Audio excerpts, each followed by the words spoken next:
Hello guys, Crispy here, welcome back to another video. In this one, my friends, I'm doing something that I thought I'd never need to do again because the game that we're about to play is supposed to be completely dead at this point and under the ground, but yes, we are going back to Forspoken. Of course, that's because FSR3 is here and available in Forspoken, so we gotta check it out, right? For that, I thought I'd use the PC that I'm currently testing. It's a mini PC from Beelink, the SER 7 with the Ryzen 7 7840HS and Radeon 780M graphics. And the 6700 XT because the iGPU kind of sucked. As usual, we have the latest AMD drivers installed and you can see all of the GPU specs right here. We're also pairing it with 32GB of DDR5 5600MHz RAM in dual channel, and I have allocated 8GB of that RAM for VRAM only. So let's get to the game now. Yes. Shall we? Look at this, my friends. I clicked the right button on the mouse by mistake, actually, so I didn't really mean to do this, but it's great for us to see worst case scenario, I guess. It's dropping down into the 20s. I forgot to show you the settings. We're playing at 1080p resolution with maximum frame rate set to 120. Whenever you enable FSR3, this actually goes up to 240, which is interesting, and we're using the lowest settings here aside from resolution scaling and with temporal AA, which looks way better than native. At native it looks really shimmery. As you can see, we got the FSR3 option right here, which is now disabled, so we can take a look at the graphics first and performance and so on. Also on the on-screen display you can see that the CPU frequency is down at the bottom. That's because I couldn't really put it up top like usual, but anyway, that's the CPU frequency there. So let's run around for a little bit. It's feeling a bit stuttery actually. VRAM usage is at 6.5GB right now, so the game needs quite a lot of VRAM even at 1080p low settings with some not that great textures, you know, especially if I go here, take a look at these rocks, for example. Yeah, they're still not amazing, but this is low settings after all. I just think that it should have been a little bit better optimized, obviously. But yeah, overall, this is a terrible experience, basically, okay? With less than 30 frames per second, it looks okay, especially compared to some other titles that have released it. It also looks alright in terms of, like, sharpness and detail. You know, it's not fuzzy at all at native resolution, which is cool. Alright, let's stop it there and let's enable that beautiful setting right here, okay?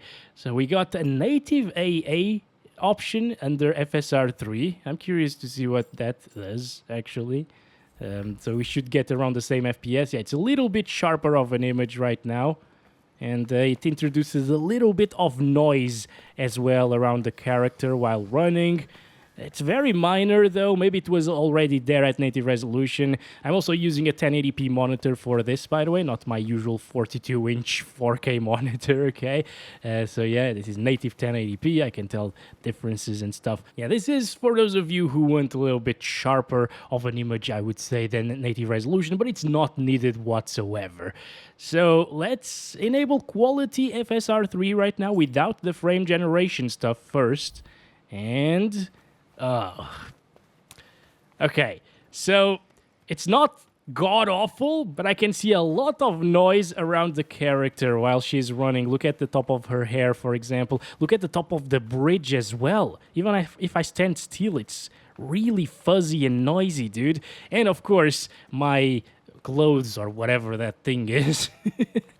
It's really pixelated whenever we are running. So unfortunately, all of that detail that I was telling you about at native resolution, which was actually pretty sharp and detailed whenever moving and stuff, you could see every leaf of grass absolutely fine. Right now, it's just a little bit of a pixelated mess. Still, I would say that this is decent enough for it to be enjoyable, okay? And especially in terms of FPS, we got a massive boost by enabling FSR3 on quality without frame generation. So we're above 30 frames per second at the moment. Even fighting these guys over here, it's okay, it's stable, you know, it doesn't really stutter. That's pretty good, you know. Starting to stutter a little bit over here once again, but not as bad as previously. I think it's now playable on integrated graphics. That's pretty amazing, considering that when the game came out, you needed a GTX 1060 for 720p 30 FPS plus all of the time. Let me just throw the fire effect as well.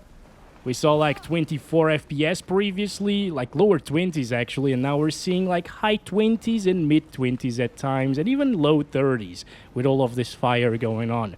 So it is not terrible. Once again, you just get a bit of a pixelated image, but I would live with it. Now, let's try out the frame generation stuff. What the hell happened to that frame time graph? What? Okay, let's see. Alright, so input lag-wise, it's a little bit worse. You can notice it, but it's not terrible. I think I could still play a game like this with frame generation on and a little bit of input lag that it delivers. And I think... Why is the frame time 0.2 milliseconds? That's weird. It shouldn't be that low, you know? It's definitely not that low, so disregard that. And even though we have a wall of a frame time graph right there, which indicates a lot of stuttering with 1% lows at 17, it actually feels okay. It doesn't feel stuttery, but it doesn't feel like 60 FPS either. You know? It's not because of the frame generation stuff. It's just like that frame time is really weird at the moment. Now, in terms of visuals with FSR3 and FG enabled, it's a bit more pixelated. You know, you can notice that the pixelation got worse with FG enabled, but I can't really spot anything weird going on with the image. Everything looks okay, as it should. Like, there are no artifacts, or at least noticeable ones here in Forspoken. And, of course, that's with a ton of grass around us, so that's good to see, you know. Even grass looks decent enough, so most other games without much grass and stuff like that should look way better than this, and way less noisy as well. Let me just set this to ultra performance to see if that frame time graph stabilizes a bit. And now, with higher FPS than 60 or 50-ish, what we were seeing before, I can tell that it feels smoother for sure at the moment, okay? Where 60 didn't really feel like 60, 80 is starting to feel like 60 probably, actually. Maybe like 40 or so. I don't know if this is worth it or not with an iGPU, guys. I would probably say no. Just because we were already seeing decent enough performance for the game to be playable without any input lag at 1080p quality FSR3 without frame generation, and the frame time was smooth. Also, look at the VRAM utilization. Even at this super low resolution, it's eating a ton of VRAM. I wonder if that's because of the frame generation stuff, because on NVIDIA, it actually consumes quite a bit of RAM. Maybe it does so on AMD as well. Let's see. No, it's exactly the same thing. Yeah, like 7.1 gigabytes is what we're seeing without frame generation.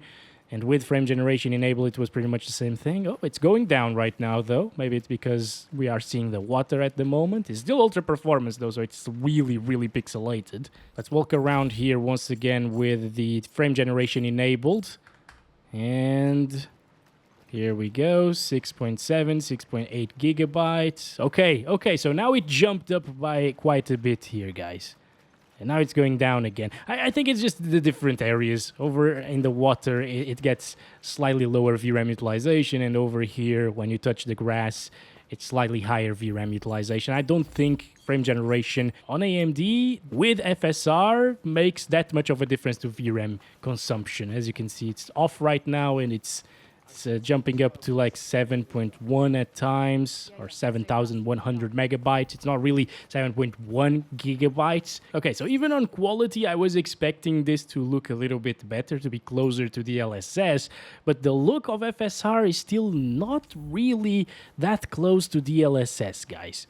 But yeah, as you can see with balanced FSR, things are still very pixelated. Kind of like a blurry mess sometimes, or a pixelated, noisy mess whenever I jump, especially. It's really weird, but it's always above 30 frames per second. And even here, look at that, 31, 32.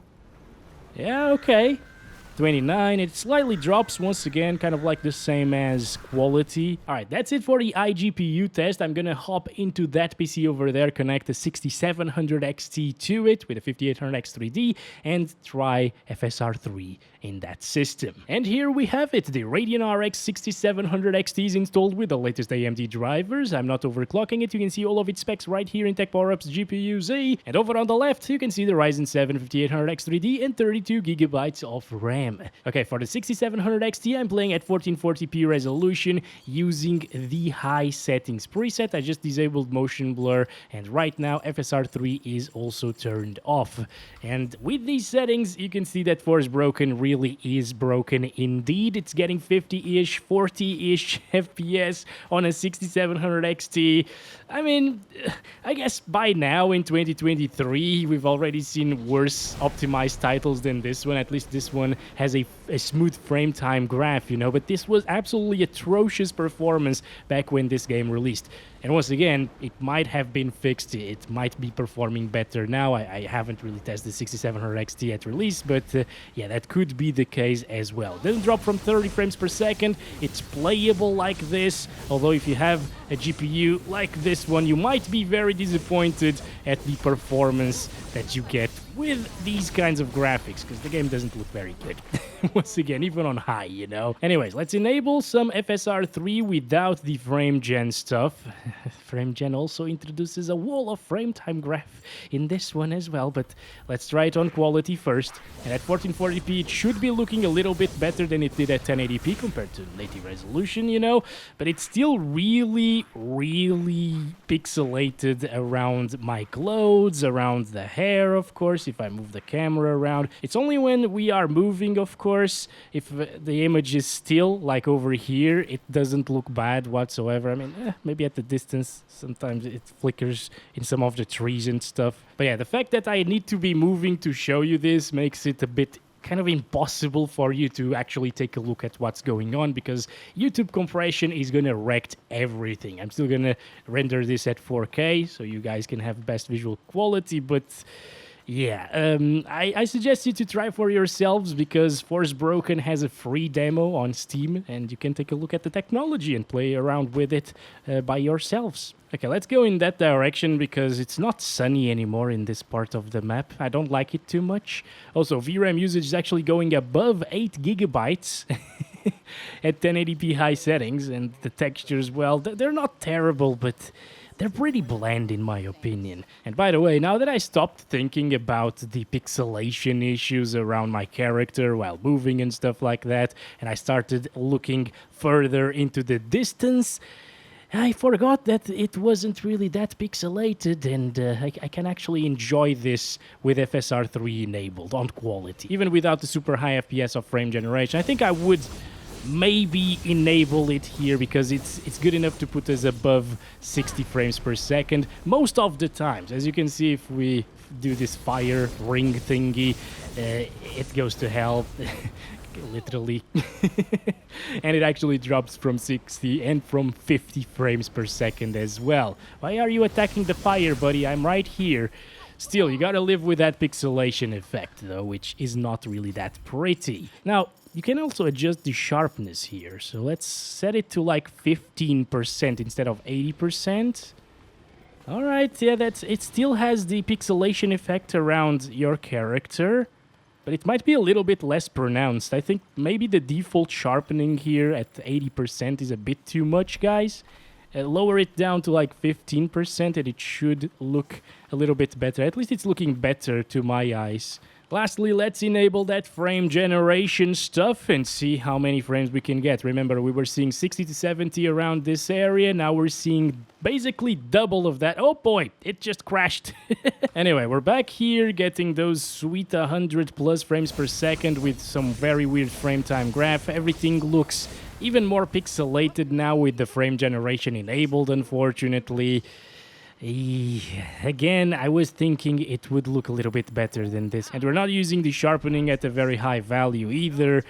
Yeah, it's just a weird effect, guys. But again, this game, if you're not using temporal AA, it's also really shimmery and aliased, so it could also be just because of the game's design. Now, in terms of smoothness, it feels a little bit better. And in terms of input lag, I can't really notice any big disadvantage compared to previously. It's just like frame generation on the NVIDIA side of things. When you enable that and have like 60 FPS, you can notice a very big delay in input lag, but with 120 frames per second on average or 100 plus FPS all of the time, that delay won't be noticeable whatsoever. It's going to be minimized, and it feels responsive still here with FSR3, I gotta say that. All right, here we go. I got the fire going on once again. Can feel a little bit of slowdown happening here at times when it dropped to like 80 something FPS. Yep, near the edge of the fire effect. It's okay though. All right, lastly, let's play at 4K resolution, still with the high settings preset with no motion blur, and I have disabled FSR3, and it's getting less than 30 frames per second. Pretty bad stuff right here. It doesn't feel smooth whatsoever. Obviously, it's 20 FPS, you know. Now, enabling FSR3 on quality without frame generation first. Yeah, it's a lot more fuzzy.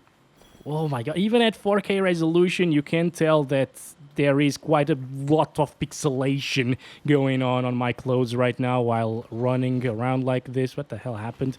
Yeah, on her hair, pretty much everything that's moving at the moment has a ton of pixelation around it. Again, if you enable it and get used to playing like this for like 20 minutes or so, you're really gonna stop noticing it, especially at 4K resolution after a while. But coming from native res, I can definitely see quite a bit of loss of detail. On a positive note though, the FPS are now pretty high compared to what they were before. It's not even dropping from 30 frames per second, at least not yet. Okay, it still drops though on the fire effects. But with frame generation on, look at those FPS right now. Remember, we were dropping from 30 FPS near the fire effects, and now it's getting 50 plus. Does it feel like 50 plus? No. Once again, that weird frame time is showing that something really weird is happening here. Okay, and it does not feel as smooth as 60 frames per second, and it has a little bit of input lag once again, but it's nothing out of this world, actually. I would say that input lag-wise, this is very similar to what NVIDIA has with the frame generation. It's like in between. It doesn't feel like 30 FPS, or at least dropping into the 20s, but it also doesn't feel like 60s. It's maybe like 40. I would say it's 40, 45, something like that, okay? It's weird, guys. Pretty weird stuff. I wish to see that frame time issue flatten out and be fixed here with FSR3. In terms of the average FPS, it can get you massive improvements, as you can see right here. And I believe the technology will mature and deliver really great results in the future. But at the moment, it's just okay. But all right, thanks for joining me in this first look at FSR3 in Forspoken. Or should I say Forspoken? Maybe it's Forspoken now.